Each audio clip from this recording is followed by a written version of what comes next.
Thank you, Joe. Good morning, everyone.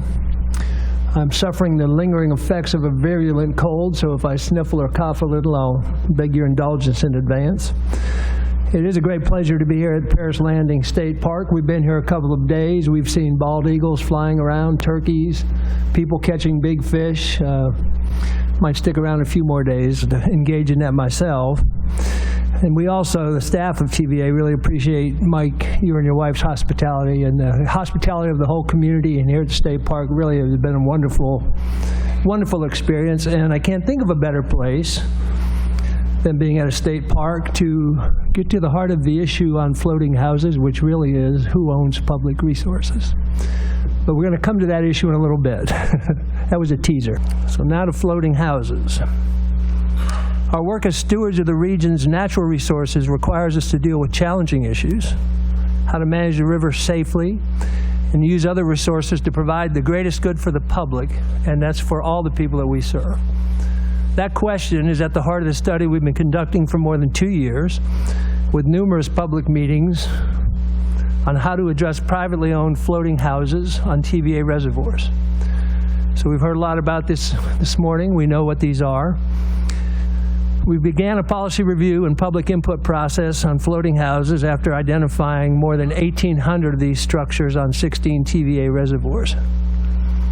This looks a lot like commercial development of entire private communities on public waters. It also has raised some safety and environmental concerns, and as stewards of the river, we have to make sure we take care of those. Like national and state parks, which prohibit private residential use of public resources, the land and water we managed are owned by the public. One of the speakers mentioned this morning a resolution passed by the Tennessee General Assembly. I got a copy of that and thought maybe I'd look up what the law in Tennessee is. And so if you tried to put a floating house or build a structure on state-owned water or lands, it's against the law in Tennessee, as it is in North Carolina, and I would suspect every other state. We do agree that some individuals' activities should not affect other people's use of the region's natural resources. It was clear this morning that there are strong views on all sides of this. Had a lot of input today. I want to repeat Joe's comment about how well that was done and how politely and civilly, which is a good thing. But you know, there is some other views. That these should be removed or certainly remediated. We've had input from our Regional Resource Stewardship Council, which advises us on our resource management and our stewardship activities. They represent stakeholders across the region, and the council encouraged public comment as part of its own look at the question of floating houses. The council had a few members with concerns, but their official advice to TVA was this: no new floating houses should be allowed. All existing floating houses should be removed in 30 years or less, and TVA should implement and enforce regulations to this effect. So we have taken a long time and great care, I think, to consider all perspectives on this issue. And so our recommendation to the board today will be presented by Rebecca Toline, our VP of Natural Resources. But let me tell you what we are going to put before the board. Recommending specific requirements for permitting existing floating houses so they meet safety and environmental standards, no new permits issued for floating houses, and a 30-year sunset provision. So I say I do appreciate all those who've taken the time to provide comments. I share many of the points of view. This has been a very tough issue, both for the board and for the staff. It has had the most input of anything in my time here. It has had the most political interest.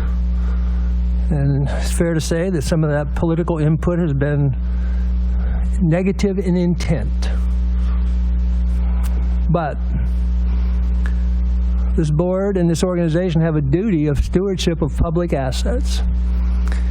And so let me go off my script here and just say what I heard this morning. What is being asked for is a permanent use of public property. And the words that were used this morning is, we want it in perpetuity and we want it in eternity. So the idea that these floating homes have a perpetual right to stay on assets owned by the public does not seem to me to be a particularly good stewardship resolution. Now, this is not a new idea from TVA. We actually have a land policy that addresses marinas, commercial recreation. And here's what it says.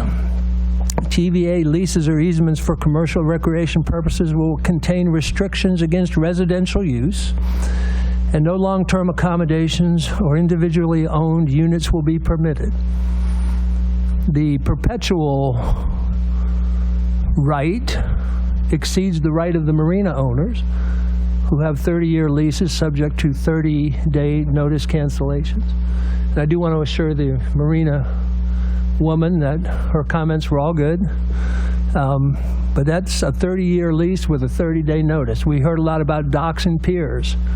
Those are revocable if you're out of spec with 30 days notice. And so it's hard, at least for me, to say there is such a thing as a perpetual right to use public resources. This brings me to the question of enforcement. And it's very clear that enforcement of TVA of these standards has been lax. It has been uneven over the years. That's clear. And we need to do something about that. And I apologize for that. But it is also hard for me to grasp that lax enforcement creates a perpetual right. So just the permanent exercise of private occupancy, use, or possession of public resources is not consistent with the stewardship mission of TVA.